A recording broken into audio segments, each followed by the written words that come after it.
Me llamo Thupten Wangchen, tengo 45 años y soy un monje budista. También uno de los más de 130.000 tibetanos que vivimos refugiados en el exilio.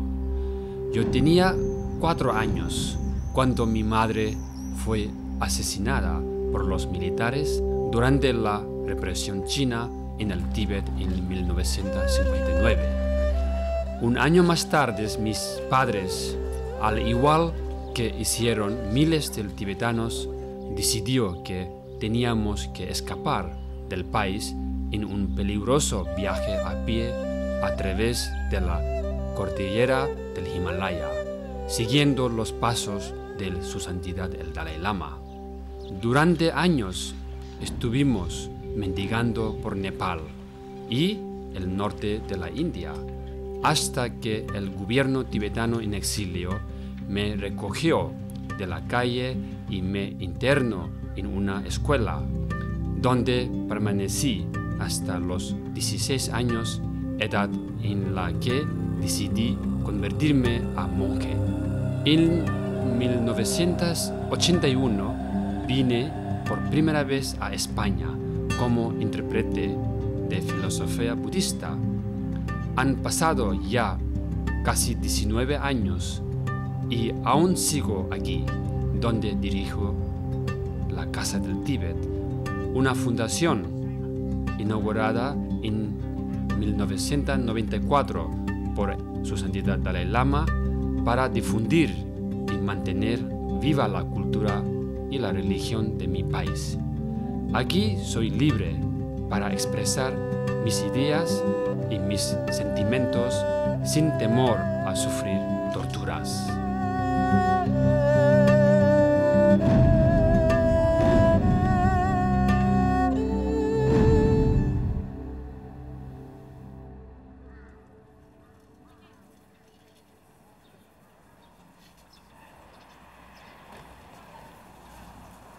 Desde que en el año 1958 el ejército chino invadió el Tíbet, Lhasa ha sufrido una gran transformación, pasando de ser una pequeña ciudad feudal, fabulosa y prohibida, a una burda metrópoli de hormigón y cristal que, como el resto de las grandes ciudades chinas, no ha querido perder el tren del progreso.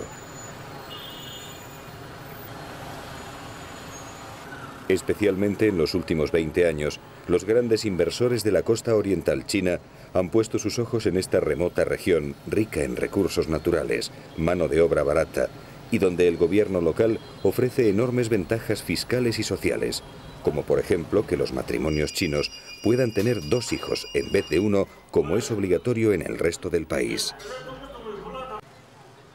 Este boom económico, junto a las campañas de publicidad llevadas a cabo por las televisiones nacionales para atraer a la gente, han provocado que cada año más de 50.000 chinos emigren a Lhasa.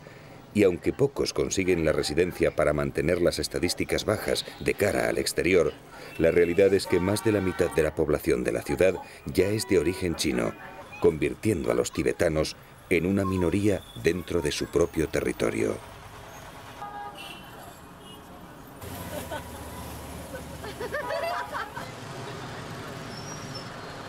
Para los militares, Tíbet también se ha convertido en un buen destino, donde llegan a ganar hasta 4 veces más que en el resto del país. Más de medio millón de soldados están acuartelados en estas tierras, y para que olviden los prejuicios de que el Tíbet es un desierto gélido, poblado de salvajes, el gobierno incentiva la prostitución, que ha convertido a Lhasa en uno de los mayores prostíbulos del continente asiático.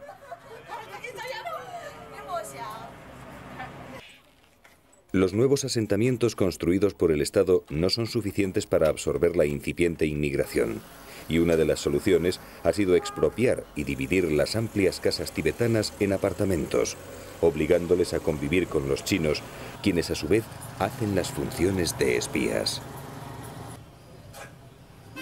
De los 16.000 negocios registrados en la capital, solo 300 pertenecen a los tibetanos.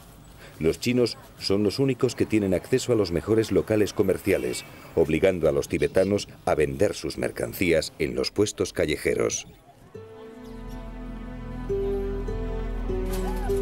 Decenas de ganaderos y agricultores llegan cada día a la ciudad huyendo de la miseria que está invadiendo las zonas rurales. Allí no existen escuelas ni hospitales porque apenas hay población china. Lo único que ha hecho el Estado ha sido expropiar tierras y ganado para poder alimentar a la desmesurada población militar. Los más afortunados vienen con un poco de dinero ahorrado que les permite vivir vendiendo productos chinos de muy baja calidad. Pero la mayoría no tiene otra salida que realizar los duros trabajos que rechazan los chinos y en condiciones de semiesclavitud, construyendo carreteras, puentes y tendidos eléctricos.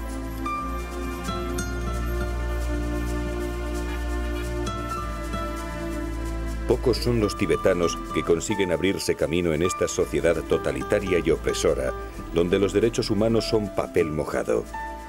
Esto ha provocado que las calles de Lhasa se llenen a diario de mendigos y pedigüeños que sobreviven con las limosnas que reciben de los turistas. Pero lo que más llama la atención es que entre estos apenas se ven ciudadanos chinos.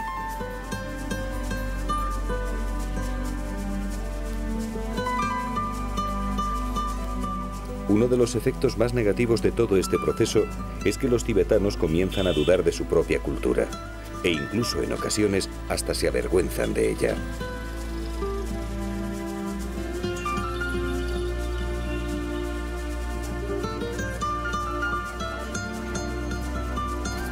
El viejo barrio de Barkor es el corazón de la ciudad, una isla tibetana en medio de un océano chino.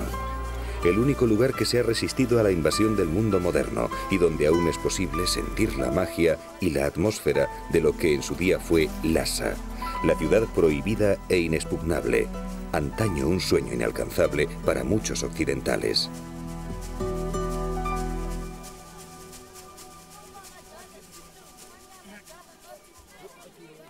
A las puertas de las casas de té, la gente se agolpa para ver la última producción india. Incluso hay quien está viendo por primera vez lo que es una televisión. Mientras tanto, los nómadas campas se apresuran en terminar su última partida de billar antes de regresar de nuevo a los campos helados de la meseta tibetana. En los talleres, los niños graban en las piedras el Om Mani Padme Hum, alabemos a la joya del loto, el más común de los mantras, las oraciones a Buda.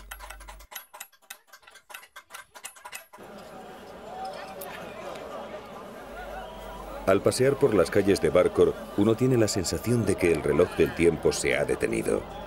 Aquí se mezclan vendedores y artesanos, nómadas guerreros y personajes de leyenda, peregrinos llegados desde todos los rincones del país para realizar el circuito de peregrinación más importante de la ciudad.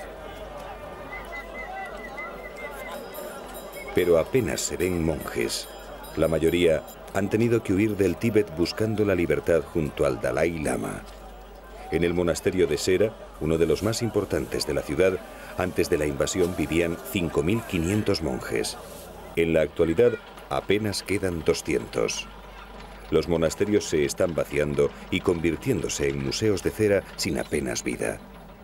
Lo más apreciado para un monje es tener una foto del Dalai Lama, que aquí están totalmente prohibidas. Si un militar te descubre dándosela, pasarás unos días en la cárcel y luego te obligarán a abandonar el país. Pero si el infractor es tibetano, su castigo será mucho mayor. Los monjes son los ciudadanos más oprimidos y sus manifestaciones pacíficas a favor de la libertad religiosa son sistemáticamente atajadas por los militares con una violencia desproporcionada. Una de las revueltas más sangrientas tuvo lugar en enero de 1989, cuando el Panchen Lama apareció muerto 6 días después de haber criticado públicamente los errores cometidos por el gobierno chino.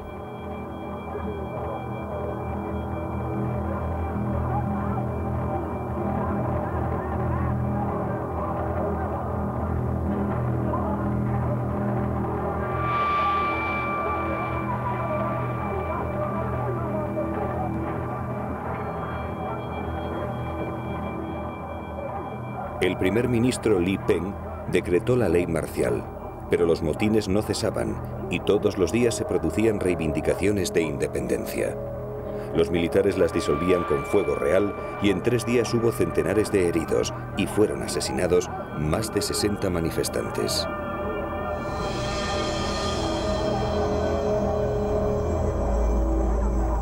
Los prisioneros sufrieron crueles torturas y en 40 años de represiones, 1,5 millones de tibetanos han muerto como consecuencia directa de la invasión. Es difícil encontrar una familia que no haya tenido al menos un miembro encarcelado o asesinado. Un estudio realizado por Amnistía Internacional demuestra que el 70% de los reclusos han muerto debido a las palizas, el hambre y las duras condiciones de trabajos forzados a que son sometidos.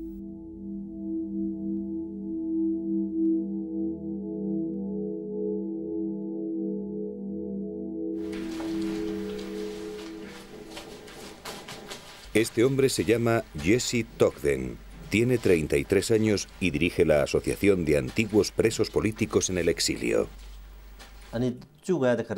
Yo fui detenido el 23 de marzo de 1989 por participar en una manifestación pacífica en contra de la ocupación. Ese mismo día ingresé en la prisión de alta seguridad Sangib número 4, donde permanecí 6 años. Durante mi cautiverio he sufrido todo tipo de vejaciones y torturas. Me dieron tantos golpes en la cabeza que he perdido la audición del oído derecho. Durante la primera semana permanecí encerrado junto con 22 prisioneros en una pequeña celda, sin comida ni agua. Teníamos que hacer nuestras necesidades en el suelo, donde dormíamos. Todas las noches escuchábamos a lo lejos los gritos de los que estaban siendo torturados. Era una auténtica pesadilla. Jesse nos muestra algunos de los utensilios utilizados en las torturas.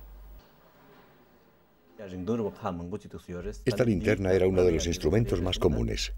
Con ella nos golpeaban en la cabeza y nos daban descargas eléctricas en las partes más sensibles del cuerpo, como los testículos, la boca o los antebrazos. El 14 de mayo de 1995, Jesse Togden es puesto en libertad. No le queda otra opción que escapar al exilio, como ya han hecho miles de sus compatriotas. Para ello, deberá emprender una peligrosa travesía a pie que durará 3 semanas, franqueando las montañas más altas de la Tierra. Descansará durante el día y solo caminará de noche para evitar ser localizado por los militares.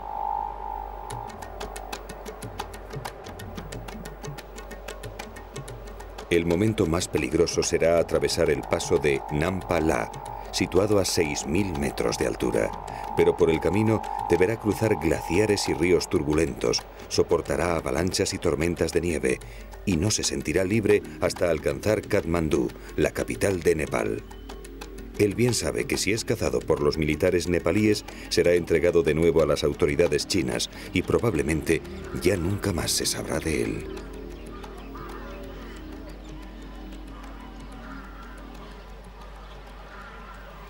A las afueras de Katmandú se encuentra el Centro de Atención a los Exiliados, un pequeño edificio que los atiende física y psicológicamente.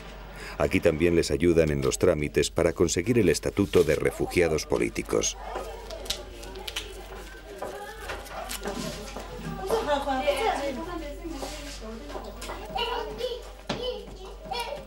Este grupo de 7 chicas y 12 chicos llegó hace tan solo una semana.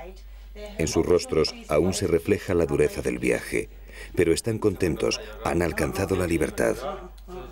La mayoría ha sufrido congelaciones en manos y pies, como es el caso de este muchacho, al que han tenido que amputar todos los dedos de los pies. Económicamente, el precio que tienen que pagar también es muy alto. Todo depende del guía y de la edad de la gente que forma el grupo. Por cruzar a los niños cobran unas 22.000 pesetas, a los adultos 18.000 por cabeza. Eso es lo que suelen cobrar por pasarlos.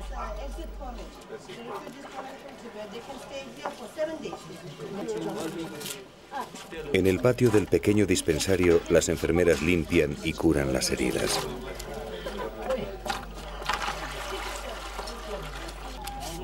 Casi todos llegan con congelaciones.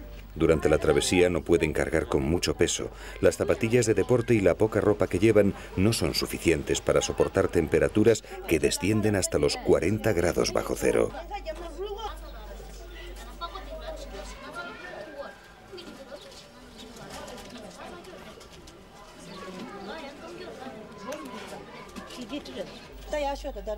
Nima Tenzing tiene 11 años.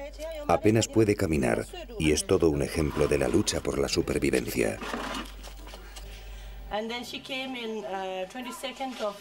Ella llegó el 22 de enero. Durante la travesía desde el Tíbet, 22 de las personas que formaban su grupo sufrieron graves congelaciones. Cuando cruzaban el paso de Nampala, se encontraron con mucha nieve. Allí les sorprendió la noche y tuvieron que quedarse a dormir. No dejó de nevar en toda la noche. Durante los siguientes 5 días, tuvieron que caminar entre tormentas de nieve.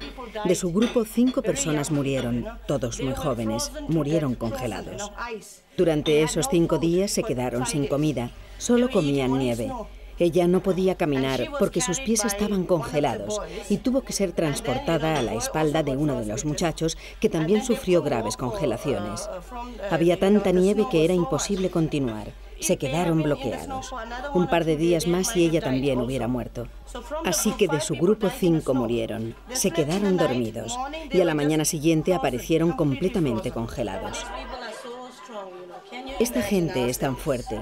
¿Se puede imaginar cualquiera de nosotros caminando con estas heridas? Cuando ella llegó aquí, venía con los dedos de los pies colgando. De verdad, son tan fuertes. De Katmandú, los refugiados son transferidos a los diferentes asentamientos tibetanos que se encuentran distribuidos por el territorio indio. India es sin duda el país que más ayuda a la causa tibetana, y de los 130.000 exiliados repartidos por todo el mundo, 100.000 viven en la India. El sueño de todos es llegar a Dharamsala, la pequeña Lhasa, el hogar de su santidad, el Dalai Lama.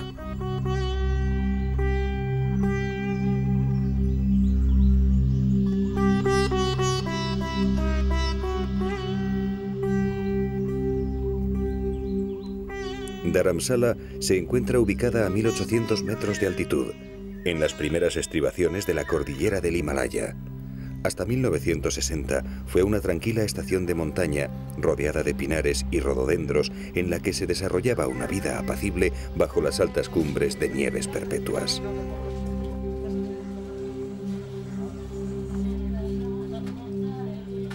Cuando el viajero recorre algunas de las carreteras que llevan a Dharamsala, atraviesa poblaciones y ambientes decididamente indios hasta unos pocos kilómetros antes de llegar a la ciudad. Entonces se adentra en una atmósfera inequívocamente tibetana.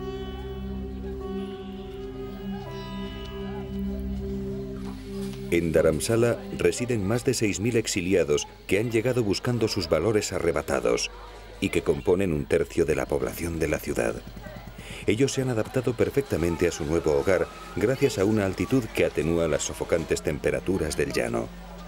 Suyos son la mayor parte de los numerosos hoteles, restaurantes, comercios y tiendas de antigüedades.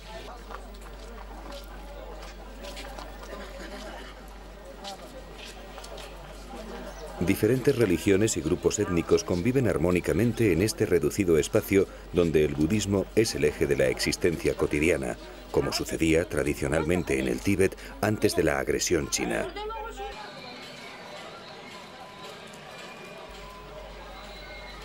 A finales de julio, el centro de recepción de refugiados está casi al completo.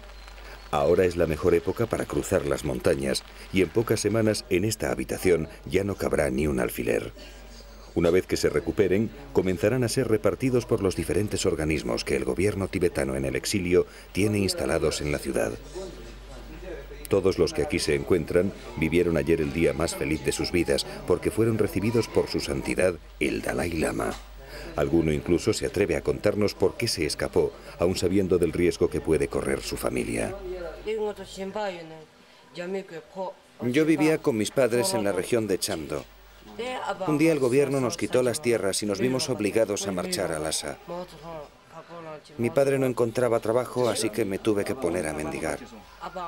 Una mañana se acercaron 3 militares y sin mediar palabra me dieron tal paliza que me dejaron tuerto. Desde entonces mi única obsesión ha sido escapar del Tíbet. 90% El 90% de estos refugiados provienen de pequeñas aldeas o de los territorios nómadas donde no existen escuelas abiertas por los chinos. Solo construyen colegios y hospitales en las ciudades donde la mayoría son chinos.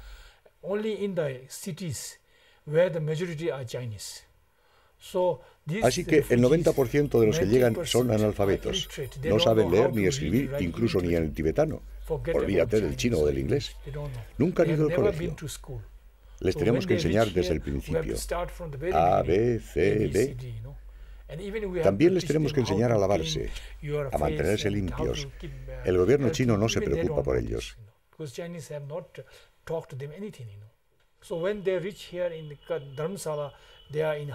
Cuando llegan a Dharamsala, están exultantes de felicidad. Se sienten libres en el exilio. Pueden conocer al Dalai Lama y ven un futuro en sus vidas. Los niños pueden ir al colegio y los monjes y las monjas a los monasterios para recibir educación. Por eso se sienten tan felices.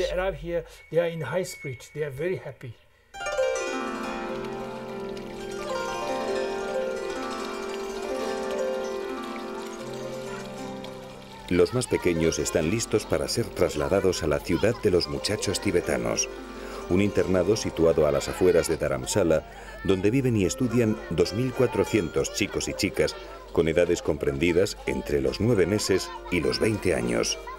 La mitad de ellos son huérfanos.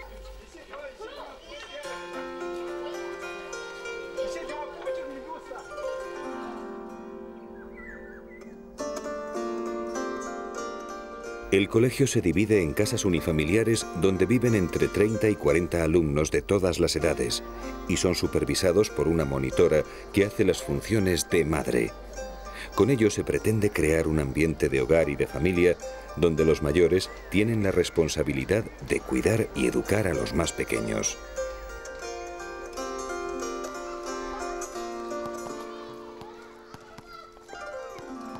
Fue fundado en 1960 por un grupo de enfermeras encabezadas por Sherin Dolma, la hermana mayor del Dalai Lama, para dar cobijo y educación a los hijos de los primeros exiliados que se asentaron en la provincia de Himachal Pradesh y que trabajaban para el gobierno indio en condiciones miserables, construyendo carreteras.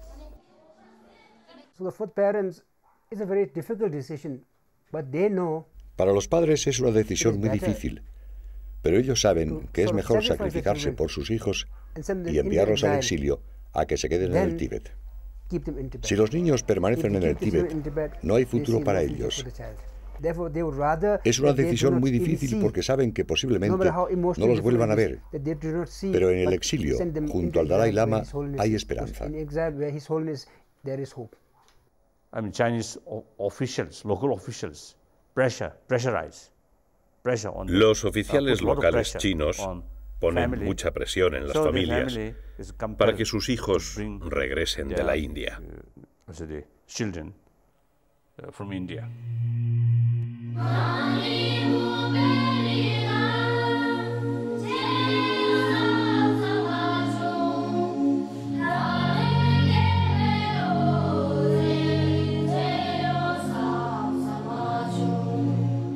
En la actualidad, 11.000 niños tibetanos reciben una buena educación en las 15 escuelas que tienen repartidas por la India. Para ellos, un nuevo futuro se abre en el horizonte, lejos de su país y de sus familias. Pero aquí son felices, saben que el Dalai Lama les protege y viven con la esperanza de que algún día podrán regresar de nuevo al Tíbet.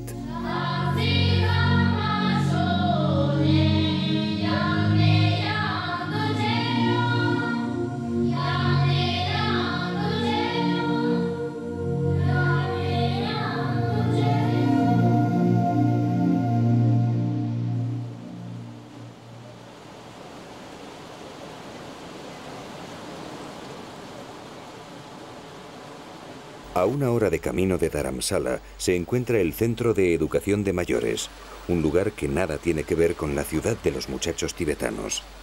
Este centro ha sido creado para dar una educación básica a los jóvenes mayores de 20 años. Nada más llegar se les explica la realidad en la que viven los refugiados y las dificultades de encontrar trabajo en la India. Durante 3 años aprenderán un oficio y se les tratará de convencer para que regresen de nuevo al Tíbet y que desarrollen allí sus conocimientos. Una de las mayores preocupaciones del Dalai Lama es que con el incesante flujo de refugiados va a llegar un día en que su país se quede vacío de tibetanos.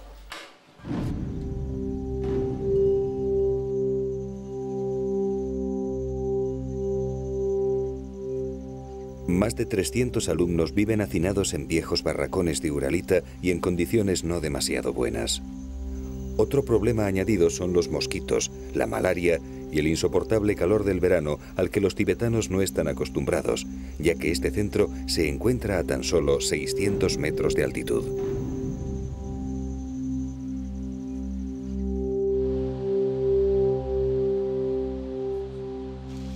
Aquellos alumnos que poseen habilidades artísticas son enviados al Instituto Norbulinka, un edificio de estilo tradicional creado para preservar y difundir el arte y la cultura tibetana.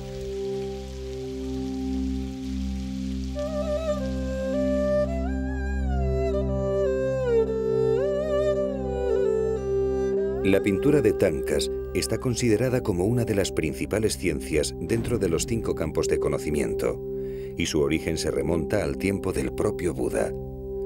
Los antiguos maestros fueron refinando sus artes mediante la investigación y el estudio de la tradición en diferentes países. El entramado de las líneas y los utensilios para su pintura encuentran su origen en el estilo indio.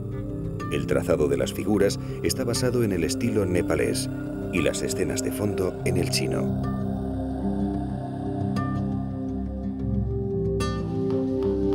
En una habitación contigua, los alumnos aprenden otra de sus tradiciones más antiguas.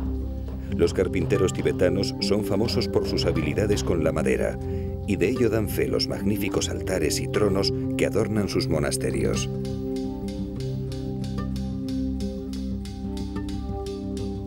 El martillo del maestro Choe Punsok va dando forma a una cabeza de Buda. Todas las figuras que se fabrican aquí son enviadas a los numerosos centros que se están construyendo principalmente en Estados Unidos y Europa, donde la religión budista está ganando muchos adeptos. Los alumnos pasan un periodo de aprendizaje de 6 años que les asegura un buen futuro. Son los refugiados con más perspectivas de trabajo.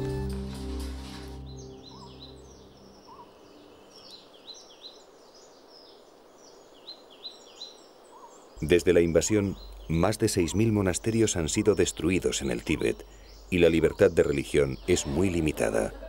Por eso, un gran porcentaje de los exiliados aspira a entrar en algunos de los monasterios que rodean Dharamsala. El más importante de todos es el monasterio de Namgyal, que se encuentra a escasos metros de la residencia oficial del Dalai Lama. Como cada tarde, sus 200 monjes se reúnen en el patio cubierto a discutir sobre filosofía budista. El maestro lanza una serie de cuestiones al aire que los aprendices deben relacionar.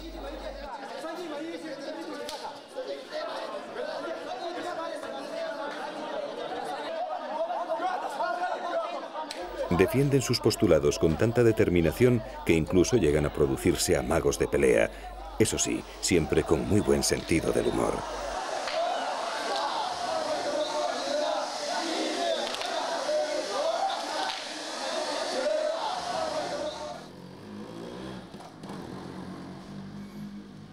Dharamsala es también la sede del gobierno tibetano en el exilio, representado en diferentes ministerios, y desde donde se coordina la campaña internacional contra la política genocida del gobierno de Beijing.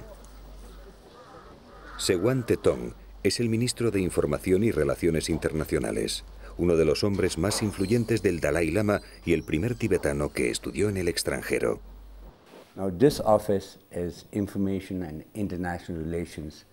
Very similar to the Foreign Office. Esta oficina es similar a un Ministerio de Asuntos Exteriores, pero desde que estamos en el exilio es difícil denominarnos Ministerio de Asuntos Exteriores, aunque cumplimos las mismas funciones, es decir, mantener relaciones internacionales con otros gobiernos, organizaciones humanitarias y las comunidades tibetanas repartidas por todo el mundo.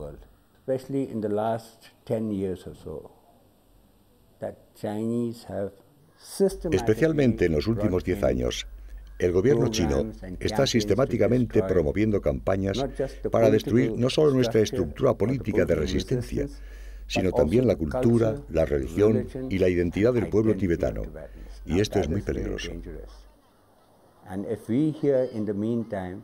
Si llevamos tanto tiempo diciendo que queremos la independencia, es porque también ellos hace tiempo que están matando a los tibetanos y destruyendo nuestra cultura, nuestra religión y nuestra identidad. Y entonces, ¿qué sentido tiene que tengamos nuestra tierra? Es una situación similar a la vivida por los indios aborígenes de Norteamérica. Todavía quedan pequeños asentamientos, pero han perdido su idioma, su cultura, y solo se dedican a ejecutar algunas danzas y ceremonias. Todas sus tradiciones milenarias han desaparecido. Por eso estamos tan preocupados de que ocurra lo mismo en el Tíbet. In the field of culture and spirituality, en referencia a nuestra cultura y espiritualidad, estamos sufriendo intencionada o desintencionadamente un genocidio cultural. Pero por otro lado, el espíritu de los tibetanos dentro del Tíbet es muy alto. La comunidad internacional cada vez nos apoya más y esto hace que nuestro espíritu se vaya fortaleciendo. Así que las cosas poco a poco están cambiando. So therefore things are changing. Many Chinese outside as well as inside. Muchos ciudadanos chinos, tanto fuera como dentro de su país, son muy críticos con la política actual de su gobierno. Cada vez hay más chinos que manifiestan abiertamente su apoyo a mi política de entendimiento.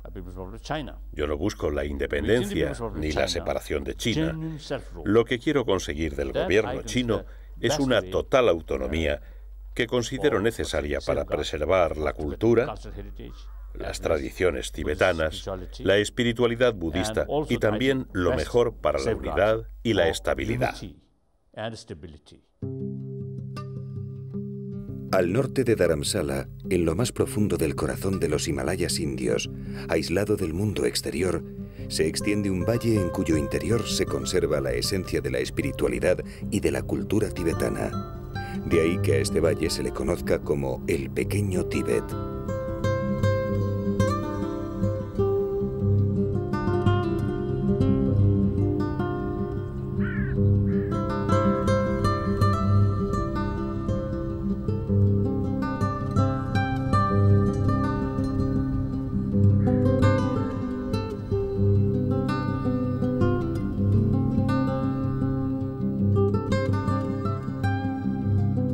El valle de Ladakh discurre entre una tierra de altas montañas áridas y yermas surcadas por el río Indo. Ladakh deriva del término tibetano Ladwax, que quiere decir el país de los pasos.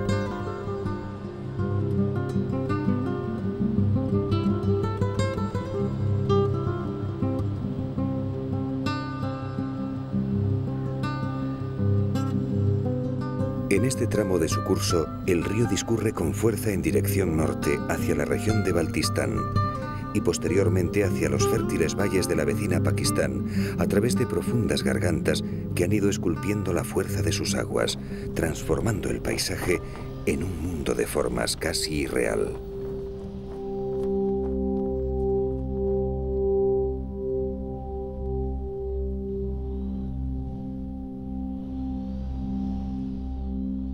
Los pueblos y las aldeas se levantan en medio de los campos de cultivo, allá donde la verticalidad del terreno les da un respiro.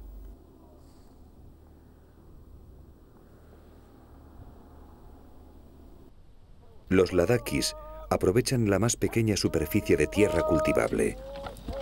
Y a finales de abril, cuando la primavera está a punto de aparecer, los agricultores, ayudados por los yaks, preparan la tierra para sembrar la cebada.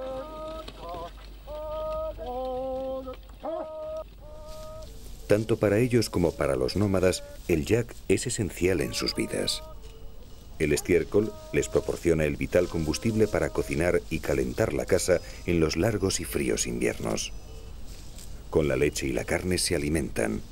De sus pieles obtienen las ropas de abrigo y fabrican las tiendas. Son su medio de transporte y sus bienes para el comercio.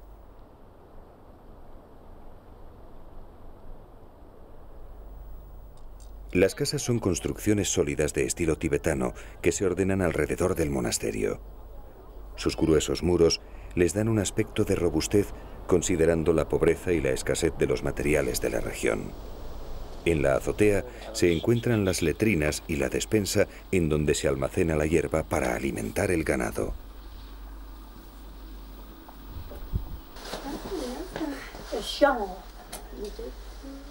En su interior, la cocina es la habitación principal y donde se desarrolla la vida familiar. Aquí no solo se cocina, también se come y se duerme junto al calor del fuego.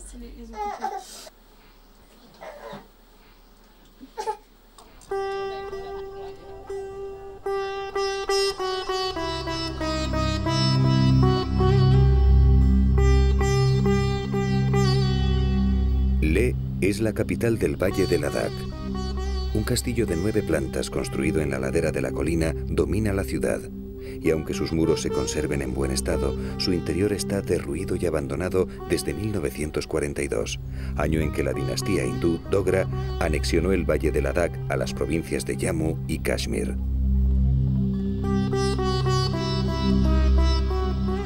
Esta pequeña y bulliciosa ciudad de 25.000 habitantes tradicionalmente basó su prosperidad en el comercio de té, sal, tapices y esculturas de madera que vendían a las repúblicas de Asia Central en los bazares de Kashgar o Samarcanda.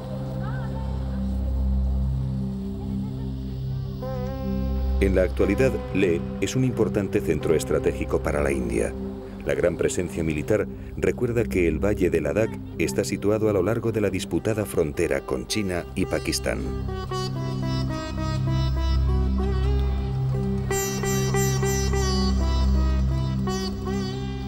El carácter de la ciudad también ha cambiado desde que el valle fue abierto a los turistas en 1974.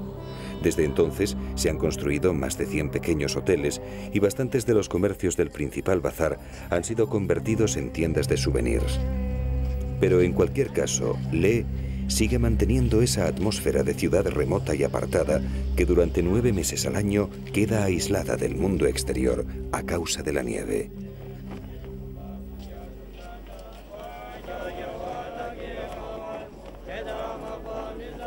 En torno a uno de los chortens, los ladaquis se reúnen para dar comienzo a una peregrinación.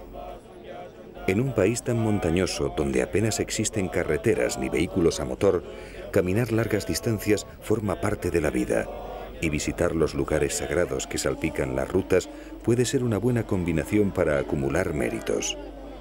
Para la mayoría de los tibetanos, su entorno natural está repleto de visiones sagradas y lugares de poder. Las montañas se pueden percibir como imágenes de mandala, las rocas alcanzan dimensiones espirituales y la tierra está llena de poderes sobrenaturales.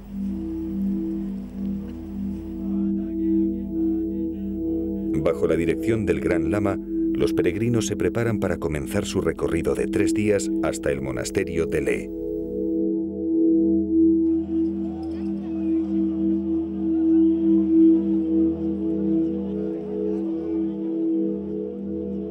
El sentido de la peregrinación no es solo caminar hacia un lugar sagrado y luego regresar a casa.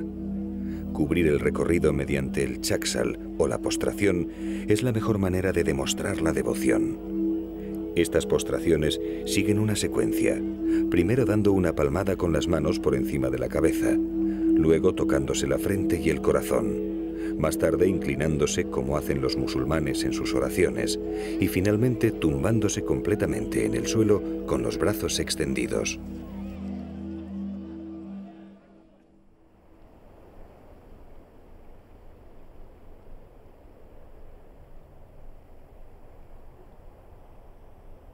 Los primeros monasterios budistas de Ladakh fueron fundados por peregrinos en su camino hacia el monte Kailas, el lugar más sagrado para los tibetanos.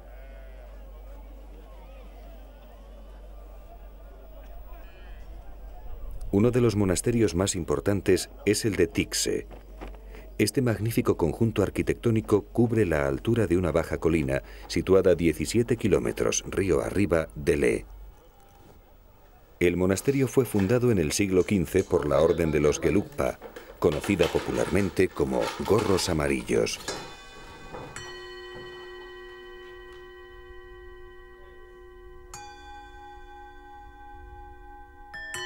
En su interior, las paredes están decoradas con magníficos frescos del siglo XVI y XVII, muy bien conservados, y donde se representan escenas de la vida monacal e imágenes de terribles deidades.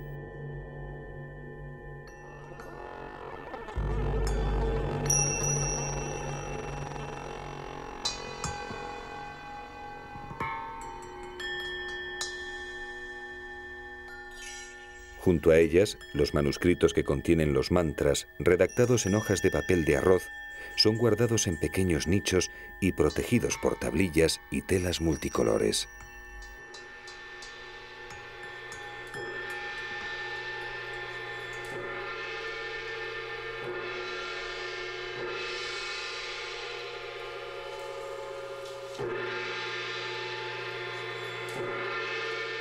El sonido del gong y de las trompetas anuncia el comienzo de la oración. El budismo llegó a Ladakh 2 siglos antes de nuestra era y 1 milenio más tarde lo adoptó el vecino Tíbet.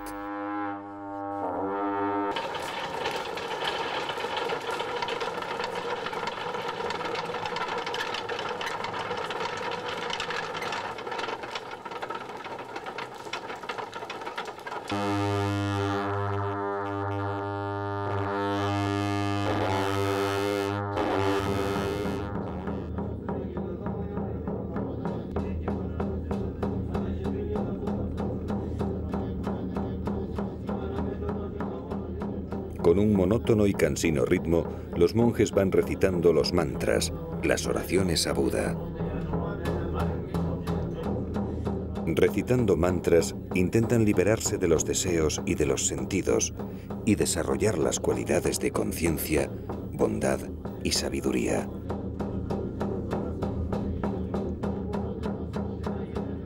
El budismo, más que una religión, es una filosofía o un camino.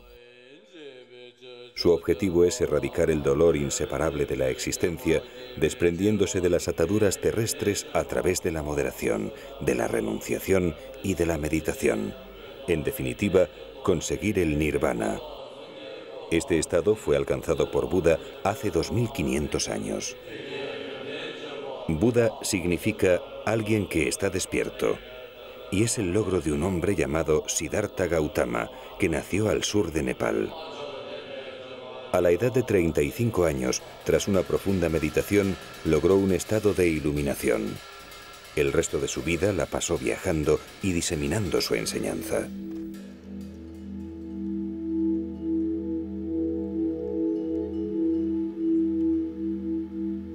A los pies del monasterio de Tikse, un conjunto de chortens señalan uno de los lugares más sagrados del valle.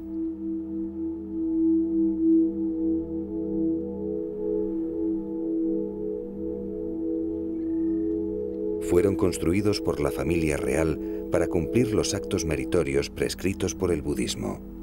Los chortens generalmente guardan las reliquias y objetos sagrados de algún santo.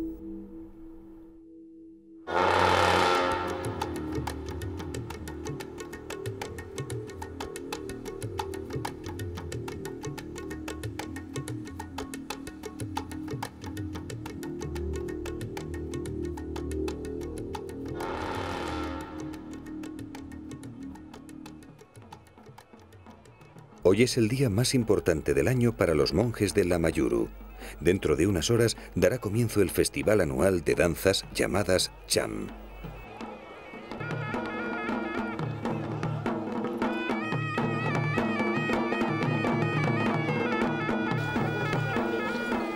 Desde las primeras luces de la mañana, los ladakis, venidos desde todos los rincones del valle, se van agolpando en el patio del monasterio, conocido como Cham Ra, lugar para bailar. Amenizados por una musiquilla tradicional, la gente va buscando el mejor lugar para observar el espectáculo. Nadie quiere perderse este gran acontecimiento tan relevante en la vida de sus ciudadanos. Mientras tanto, en una habitación contigua, los monjes danzantes ultiman los preparativos.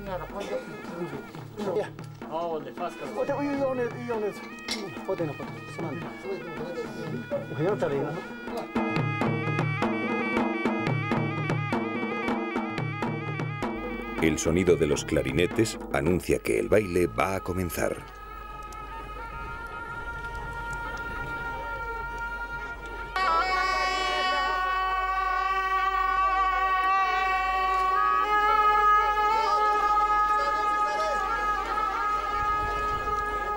El cham se introdujo en Nepal junto con el budismo tibetano en el siglo XVI, y sus danzas representan el miedo que los budistas tienen de los demonios y de las criaturas monstruosas, aunque algunos antropólogos ven en el cham una metáfora de la conquista gradual del ego, el propósito final del budismo.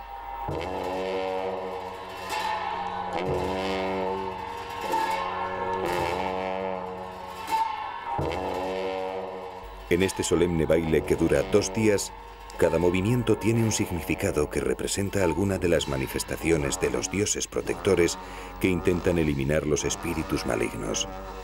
Estos tienen su origen en el Bon Chos, la religión animista antecesora del budismo.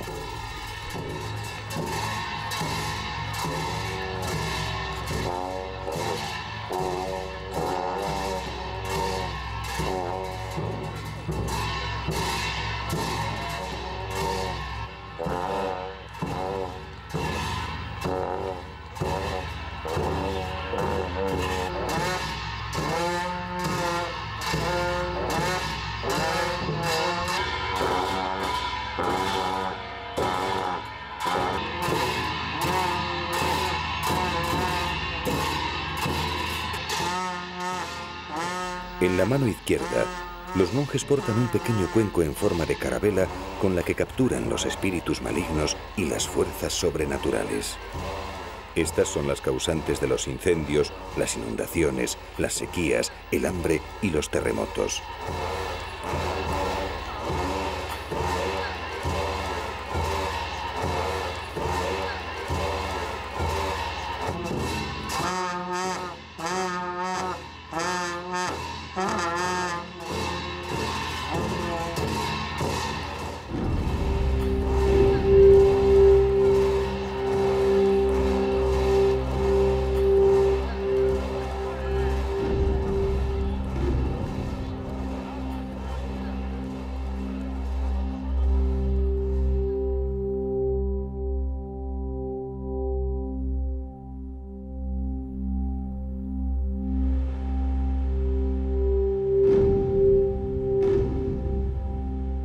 Al caer la tarde, la Mayuru recupera su tranquilidad.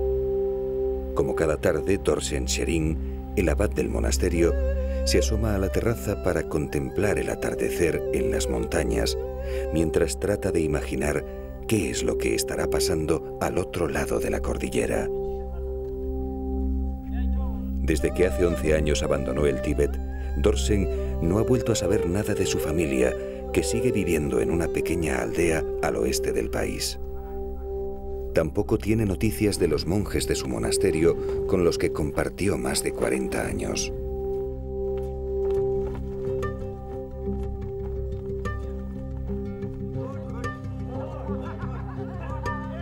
Pero al igual que la mayoría de los refugiados, él tampoco pierde la esperanza de que algún día pueda regresar de nuevo al Tíbet.